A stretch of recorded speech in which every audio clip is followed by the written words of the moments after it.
I'm finishing up where I left off on the part 4 to why you can't be desperate or whatever in the world I'm calling it.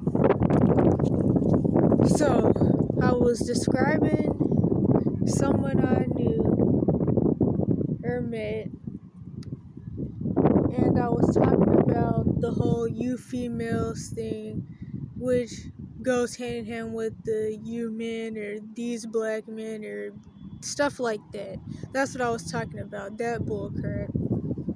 So, you're online talking about some you females, but yet you're dating other messed up, traumatized kids who have grown up in the hood. And then the trauma thing, that's all across any income bracket.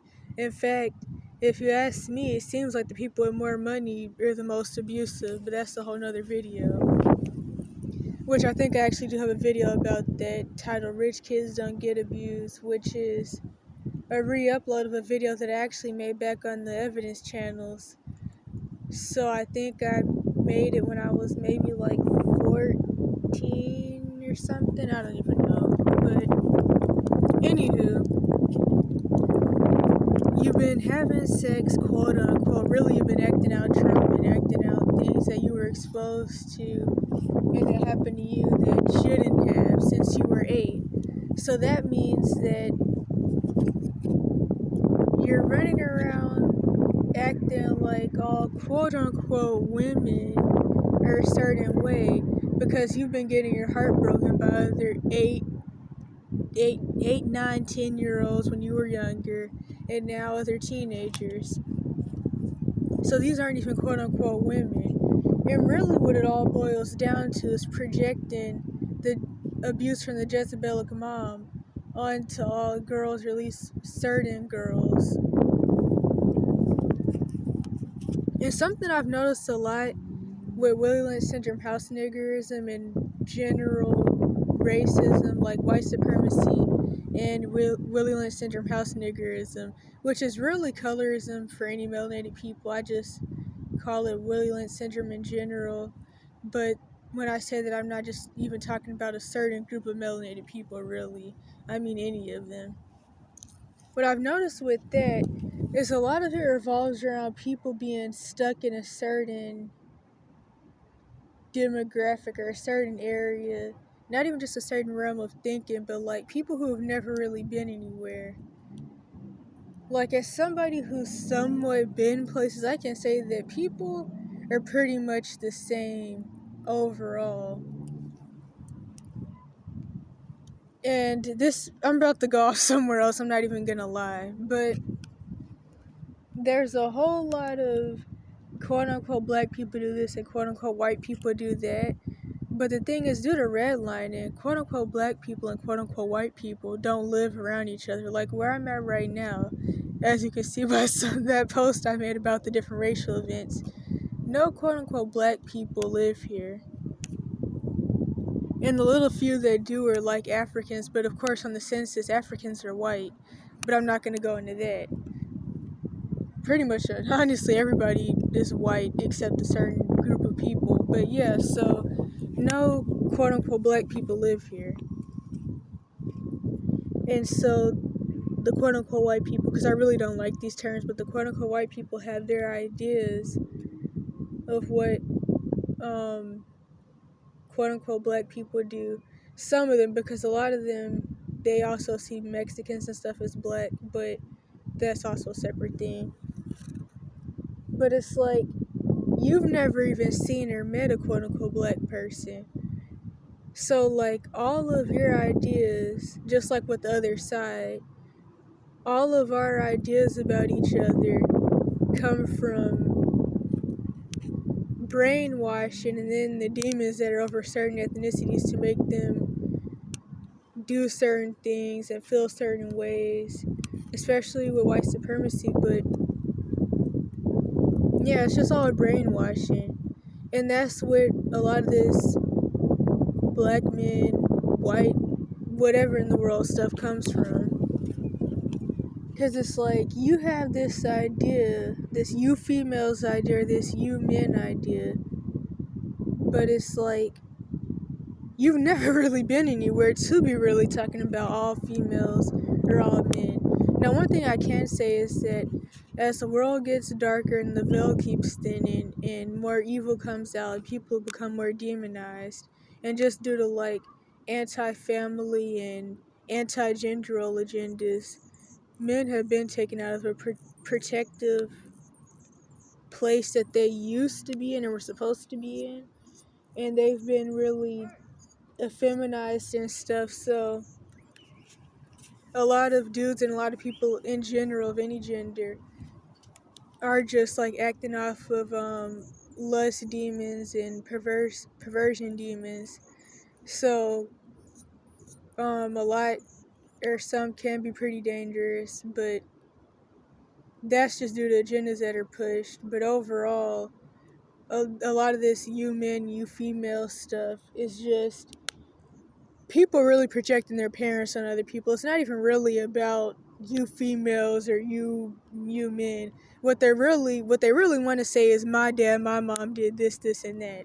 That's what they really want to say. But they have cognitive dissonance so bad they want to throw that off on other people that have nothing to do with any of that. And of course, these types of people hold their abusers in the highest esteem. So there's that. That's what I have to say about that. Because, like, of course, somebody that's been running around, quote unquote, having sex since 10 is going to have all types of soul ties and is going to have all types of splits and is going to be really heartbroken. And, of course, there's already family trauma behind that even had them doing what they were doing. And that's what I have to say about the whole these men, these females bullcrap that a lot of people get online and do. And the thing about people like that is they can't ever stop having sex. They have sexual addiction, and they can't leave people alone, but they can't stop talking about the people that they won't stop laying down with. It kind of reminds me of the people that say that they're lesbians, but they're always having sex with 75-year-old men. But anywho, well, I mean, that's part of why they had the trauma. They had to turn them out, but it's just so much mess with all that stuff. But now I'm gonna start reading. Okay, so the other last thing, which goes back to the trauma boyfriend, girlfriends, I think. I don't even know, where was I last at other than that?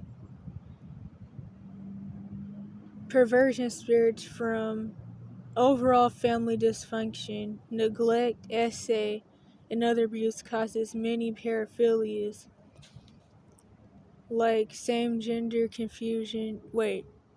Attraction to the same gender, gender confusion, attraction to younger or older people, animals, asexual, attraction to fictional characters, and it's something I'm missing.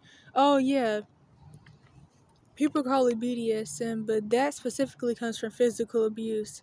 Because for one, abuse is abuse. Abuse is a demonic ritual, but also physical abuse is sexual abuse. Like whoopings are sexual abuse, and that's why people can even go into sexual perversion just from whoopings. They don't even have to have any sexual abuse. Specific sexual abuse that people admit is sexual abuse, because a lot of people like try to call a lot of things that are sexual abuse just discipline or just people being how they are, like with surrogate spousing and emotional incest. But yeah, I actually made a video about that and things I noticed in relatives when I was about maybe 15, and I wanted to re-upload it, but I have to actually look for it if I can even get back into those emails, because I cleared and gave away that old phone because it wasn't really working anyway. But I had this video about the whole teen pregnancy thing, specifically with my other scapegoat sisters that they drove crazy, and how she had my nephew at, I guess, like 13. I really don't even know. After a whole bunch of sexual abuse, of course. And then pretty much she saw her son as being the one person that would always love her no matter what. This is how these things usually go, and I was talking about how in her mind her son is her man and he's going to be there to protect her, because when she really got driven crazy by the abusive family system from gaslighting, when she would like become paranoid about somebody assaulting her, fighting her, which I mean she was getting jumped in the neighborhood, she would feel like her 7-year-old son would protect her, even though there's not really anything he could do. And yeah, so I was talking about that. I remember somebody said that somebody made a comment and they were like, "You're really knowledgeable in the area of psychology." But honestly, it's more than that. Psychology is really the mainstream medical system flipped around European hijacking. But all this stuff is really more spiritual than physical, especially when it comes to real mental illness, because real mental illness comes from trauma, and that is always going to be a spiritual thing, because the soul fractures and the fact that abuse is a ritual. And then I have a playlist about the physical side to mental illness too.